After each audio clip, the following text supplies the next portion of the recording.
FIR launch करते हैं तो criminal justice system starts moving, ठीक है। और खत्म कहाँ होता है?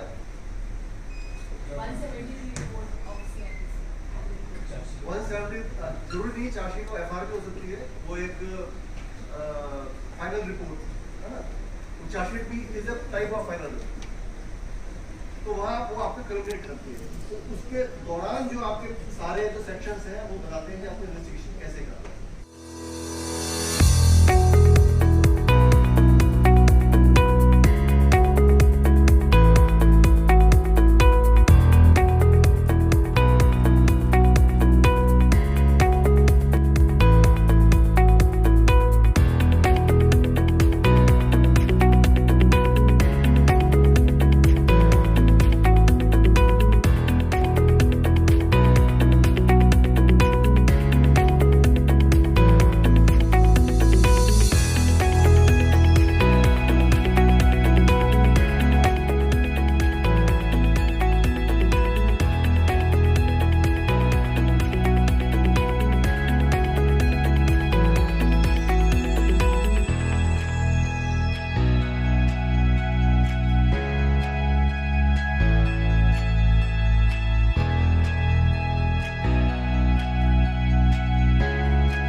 Welcome to Rashtrapati Bhavan, the office and home of the President of India.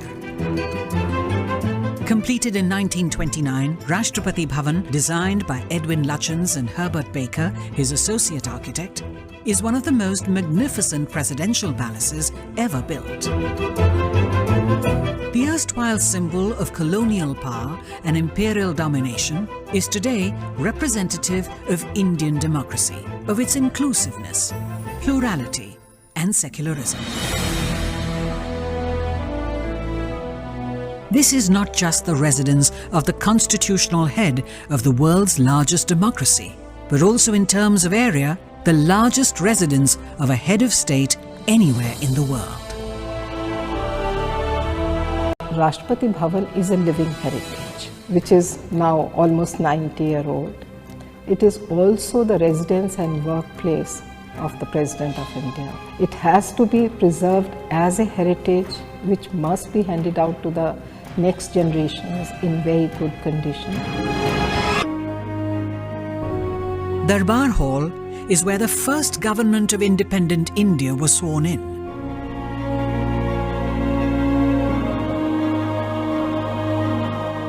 Lutyens designed new viceregal thrones for the Darbar Hall to replace those from Government House in Calcutta.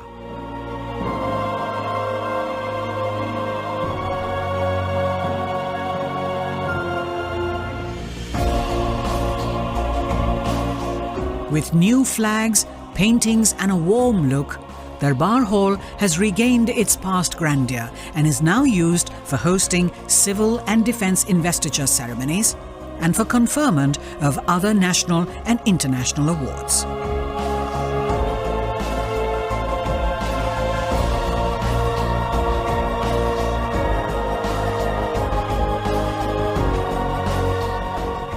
Next to Darbar Hall, is the library. It is also described as the daughter of Darbar Hall.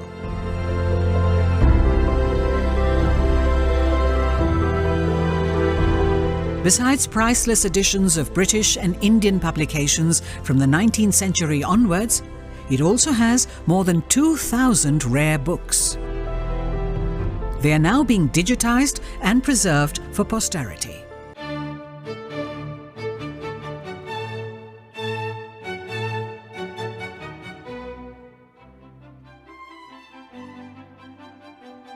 Ashoka Hall was originally built as a state ballroom.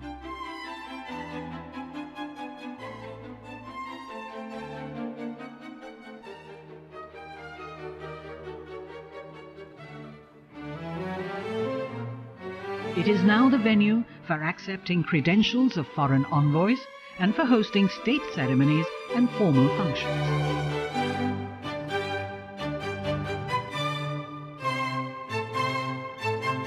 Embellishments on the ceilings, carpets and chandeliers have been redone and restored.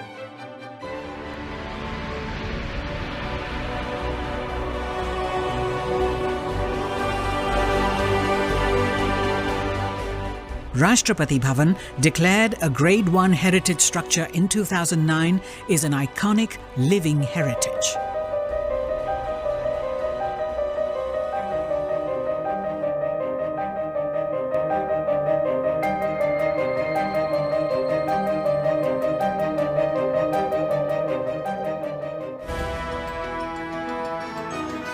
भारतीय संसद जैसे पूरी दुनिया को लोकतंत्र का पाठ पढ़ा रही हो, जैसे बता रही हो कि आवाज अब बुलंद होकर रहेगी, जिसके खंबे बताते हों कि प्रजातंत्र यहां मजबूती से खड़ा है, तो जिसकी गोलाई चारों दिशाओं में आजादी का संदेश देती हो। यही इमारत अब भारत को विकसित राष्ट्र बनाने की तैयारी में जुटी है, लेकिन इसके खुद के जन्म की कहानी बड़ी रोचक है। ड्यूक ऑफ कनॉट ने इसकी आधारशिला रखी। आपको ये जानकर अचरज हो सकता है कि संसद भवन की लागत 83 लाख रुपए में हुई, लेकिन उस दौरान ये रकम मायने रखती थी। जी तोड़ मेहनत और शानदार डिजाइन का ये खूबसूरत मेल 18 जनवरी 1927 में बनकर तैयार हो गया। चारों तरफ लाल बलुए पत्थर की बाउंड्री वॉल है, जिसकी ऊंचाई लगभग 10 फुट है। सड़क पर गुजरते आम लोग इसमें लगी खूबसूरत पत्थर की जालियों से संसद का दीदार कर सकते हैं। सुंदर बागीचे के बीच मौजूद इस आलीशान इमारत में कुल 12 दरवाजे हैं। इनमें से 5 के सामने द्वार मंडप बने हैं। गेट नंबर 1, 5 और 9 के द्वार मंडप बाकी 2 से कुछ बड़े हैं। लाल बलुए पत्थर से बना यह प्लेटफॉर्म मानो ऐसा लगता है जैसे किसी ने हथेली पर पूरी इमारत को थाम रखा हो। इस 3 मंजिला इमारत का निचला भाग लाल पत्थर की खूबसूरती समेटे और ऊपरी हिस्सा पीले पत्थर की छटा बिखेरता साफ नजर आ रहा है।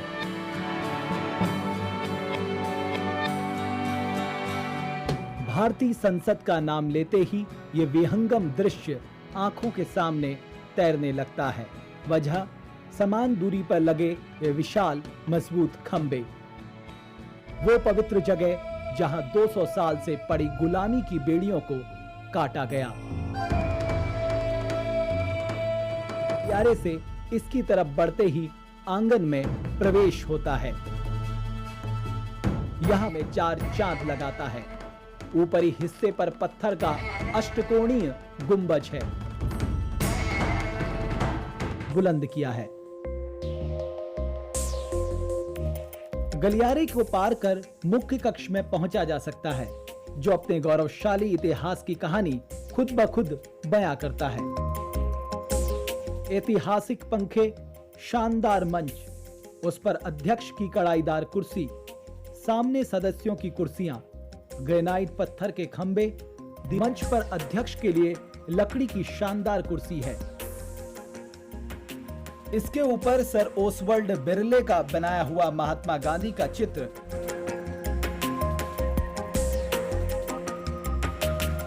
इतिहास के पन्नों को पलटें तो पता लगता है कि अंग्रेजों ने भारतीय उपनिवेश को 12 प्रदेशों में बांटा था।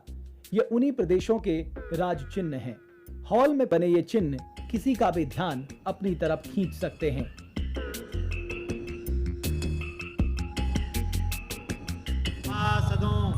माननीय अध्यक्ष जी।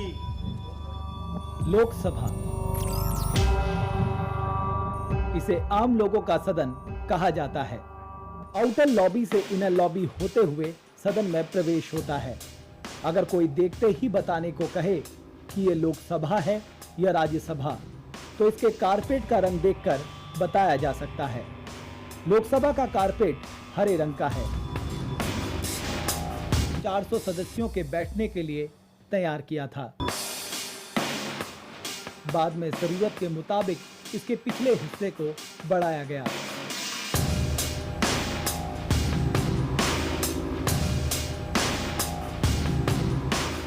अब 550 सदस्य बैठकर सदन की कार्यवाही में हिस्सा ले सकते हैं।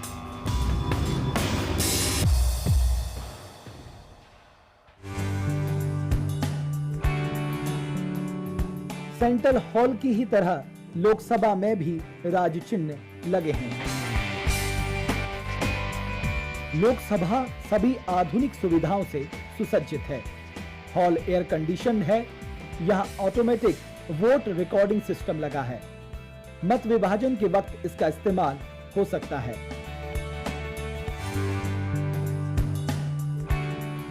लोकसभा जहां आम लोगों का सदन है, वहीं राज्यसभा विशिष्ट लोगों के सदन के रूप में जाना जाता है।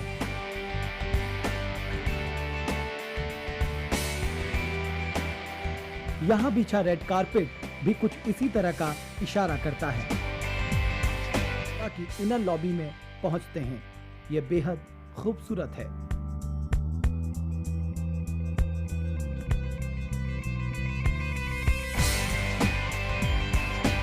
सभापति की कुर्सी पर शानदार नक्काशी की गई है। ऊपर लगा अशोक स्तंभ इसे गरिमा प्रदान कर रहा है। हॉल में 60 लोगों के बैठने का इंतजाम था, जिसे 200 लोगों की बैठक के लिए बढ़ाया जा सकता था। लेकिन इन दिनों सदन में 250 सदस्य आराम से बैठकर कार्यवाही में हिस्सा ले सकते हैं। सभापति की कुर्सी के दोनों तरफ गैलरी है। दाहिनी तरफ ऑफिशियल बॉक्स और बाईं ओर स्पेशल बॉक्स है। इनके ठीक ऊपर महिलाओं के बैठने के लिए गैलरी बनाई थी। राजा महाराजाओं के लिए बनाया गया है तीसरा सदन। इसके ऊपर 102 राज चिन्ह लगे हुए हैं। इस भारतीय संविधान की हिंदी और अंग्रेजी प्रतिलिपि रखी है। ये लिखावट रामपुर के प्रेम बिहारी नारायण रायजादा की है। आपको जानकर शायद आश्चर्य हो कि रायजादा ने उस जमाने में अपनी लिखावट के लिए प्रति पेज 100 रुपए लिए थे। हिंदी में लिखावट वसंत कुमार वैद्य की है। ये देश के गौरवमयी इतिहास की याद ताजा कराती हैं।